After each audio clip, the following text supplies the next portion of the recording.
Trump ने Iran पर नए प्रतिबंधों का ऐलान कर दिया है, लेकिन ईरान और इजराइल के युद्ध को लेकर बड़ा फैसला मॉस्को में हो चुका है। पुतिन ने बहुत बड़ा मैसेज दिया है। पुतिन ने कहा है कि अब वो इस युद्ध की मूल वजह को खत्म करके दम लेंगे, लेकिन ट्रंप ने पुतिन के गुस्से को भड़काने वाला बड़ा कदम उठा लिया है। व्हाइट हाउस के ऊपर आसमान गरजने लगा और सामने आए दुनिया के सबसे बमबाज B-2 और साथ में दोनों तरफ F-35, दुनिया के खतरनाक फाइटर जेट, दुनिया के सबसे खतरनाक बॉम्बर के साथ उड़े। नीचे सलामी ले रहे हैं अमेरिका के राष्ट्रपति डोनाल्ड ट्रंप। एक बार फिर देखिए कैसे व्हाइट हाउस के ऊपर से गुजरा अमेरिका का B-2 और साथ में दोनों तरफ F-35।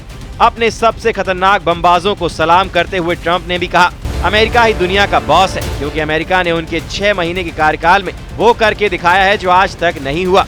अमेरिकी राष्ट्रपति डोनाल्ड ट्रंप का कहना है कि मेरे ख्याल से राष्ट्रपति के रूप में मेरे करीब 6 महीने सबसे कामयाब कहे जाएंगे। मुझे लगता है कि वो कह रहे हैं कि ये सबसे अच्छे 6 महीने थे। मैं जानता हूं कि वो पिछले 2 हफ्तों के बारे में कह रहे हैं कि जहां तक जीत का सवाल है, ऐसा पहले कभी नहीं हुआ।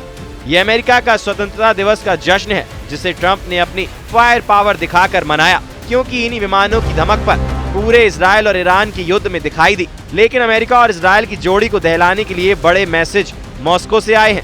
रूस के विदेशी मंत्री सर्गेई लावरोव ने सऊदी अरब के विदेशी मंत्री के साथ मुलाकात के दौरान ऐसी बात कही जो तेल अवीव से लेकर वाशिंगटन DC तक सबको परेशान कर सकती है। रूस ने अमेरिका और इजराइल दोनों को चेतावनी दी है कि ईरान के खिलाफ युद्ध खत्म हो चुका है, यानी अब जंग दोबारा नहीं होनी चाहिए या ईरान पर अब हमला बर्दाश्त नहीं किया जाएगा।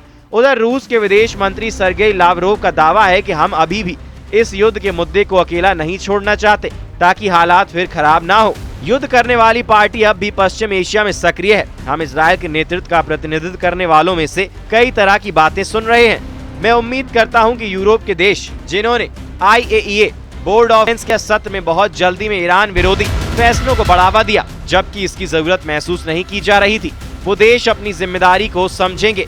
रूस के तेवर देखकर ईरान भी तैयार है। ईरान में IRGC कमांडर हुसैन सलामी की वर्दी को छूकर कसम खाई गई है कि इस बार हमला हुआ तो ना इजराइल बचेगा, ना ही अमेरिका के अड्डों को बख्शा जाएगा। मॉस्को से लेकर तेहरान तक ईरान और इजराइल का रुका हुआ युद्ध एक बार फिर उबाल खा रहा है।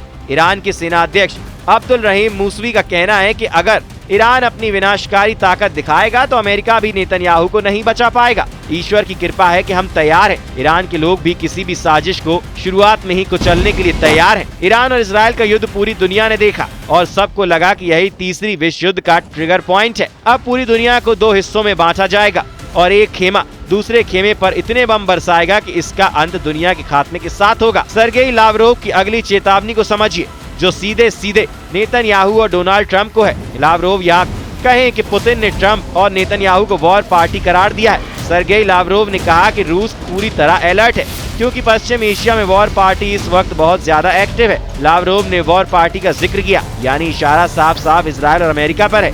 पुतिन के सबसे भरोसेमंद लीडर्स में से एक हैं सर्गेई लावरोव, और उनकी जुबान का मतलब है कि शब्द पुतिन के होते हैं, उसको आवाज देने वाले लावरोव होते हैं। ईरान और इजराइल के युद्ध में 12 दिन तक वो तबाही देखने को मिली है, जिसमें ईरान और इजराइल दोनों को बहुत बड़े बड़े झटके मिले हैं। रूस ने कहा है कि अब इजराइल की तरफ से जिस तरह की बातें सामने आ रही हैं, उससे साफ है कि युद्ध का खतरा टला नहीं है। अमेरिका और इजराइल के खिलाफ अब रूस खुलकर ईरान के समर्थन में आगे आ रहा है। रूस बता रहा है कि ईरान के खिलाफ एक अंतर्राष्ट्रीय साजिश रची गई और इस साजिश को लॉन्च करने में यूरोप के देशों ने अंतर्राष्ट्रीय परमाणु ऊर्जा एजेंसी को अपना जरिया बनाया। ईरान के खिलाफ अब इजराइल ने 13 जून को हमला किया था, तब उसने IAEA के प्रस्ताव को ही बहाना बनाया था और इसी को हथियार बनाकर ट्रंप ने भी अचानक बातचीत से पलटी मारी और इजराइल को पूरा समर्थन देने के साथ 22 जून को ईरान के परमाणु ठिकानों पर स्ट्राइक भी कर दी। 12 दिन के युद्ध यानी इजराइल के हमलों में ईरान को नुकसान तो बहुत ज्यादा हुआ, लेकिन इस जंग का फैसला अभी सीज फायर के साथ ही हुआ है, यानी ईरान और इजराइल दोनों अभी एक प्लेटफॉर्म पर हैं। बेशक जीत का ऐलान दोनों तरफ से किया जा रहा है। दुनिया तेल अवीव से लेकर हाइफा और इजराइल के बाकी शहरों पर ईरान के मिसाइल हमले भी देख चुकी है। क्या ऐसा युद्ध दोबारा शुरू होने का खतरा नजर आ रहा है? क्योंकि पुतिन ने इजराइल और अमेरिका के इन्हीं तेवरों को लेकर साफ शब्दों में धमकाया है। अब सवाल है कि रूस को ऐसा क्यों लग रहा है कि इजराइल और ईरान का युद्ध फिर से शुरू होने वाला है। ईरान की सेना के चीफ ऑफ स्टाफ ने कहा कि उन्हें शक है कि इजराइल सीज फायर का उल्लंघन जरूर करेगा और उसके साथ ही हैरान रह जाएंगे। 12 दिन के युद्ध के दौरान इजराइल के हमलों में ईरान के 935 लोगों की जान गई। इनमें उसके कई सैन्य कमांडर और वैज्ञानिक भी शामिल थे। तेहरान में IRGC के कमांडरों की याद में एक साथ सभा हुई। खास तौर से IRGC चीफ हुसैन सलामी को याद किया गया। ईरान की सेना अपने बड़े बड़े कमांडरों को खोने के बाद एक बार फिर से मजबूत दिखना चाहती है।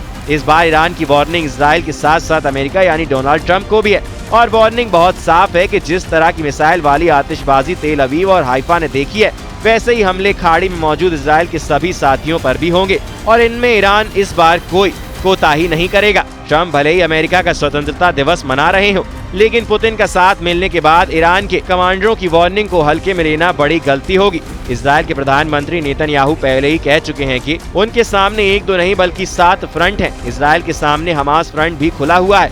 इजराइल के 23 बंधक अभी भी हमास के कब्जे में हैं और इजराइल के सामने लेबनान का फ्रंट भी है और यमन भी इजराइल को ललकार रहा है।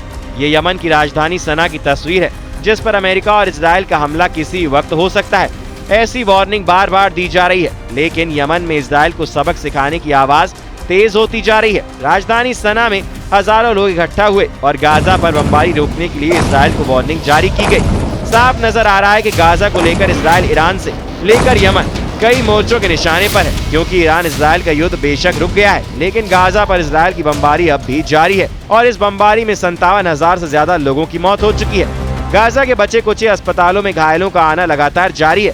गाजा के हालात बता रहे हैं कि असली लड़ाई तो अभी बाकी है, क्योंकि जून का महीना इजराइल की सेना के लिए भी बहुत खराब साबित हुआ है।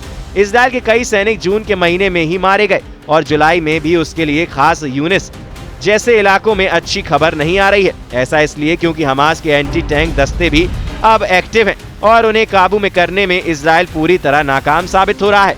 ऐसे में नेतन्याहू का फोकस फिर से ईरान पर नजर आ रहा है। अगर ऐसा होता है तो ईरान के साथ सीज़फायर टूटने का खतरा बढ़ जाएगा।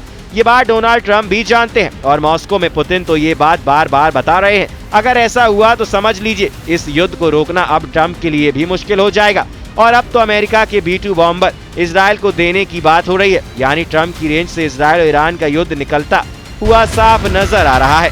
अगर ट्रंप अपना सबसे खतरनाक बॉम्बर इजराइल के हवाले कर देते हैं तो समझ लीजिए कि ईरान के लिए बचाना आसान नहीं होगा, क्योंकि फिर दैत्य रूपी ये बम वर्षक वहाँ बंकर बस्टर की बारिश करेगा जहाँ नेतन्याहू चाहते हैं।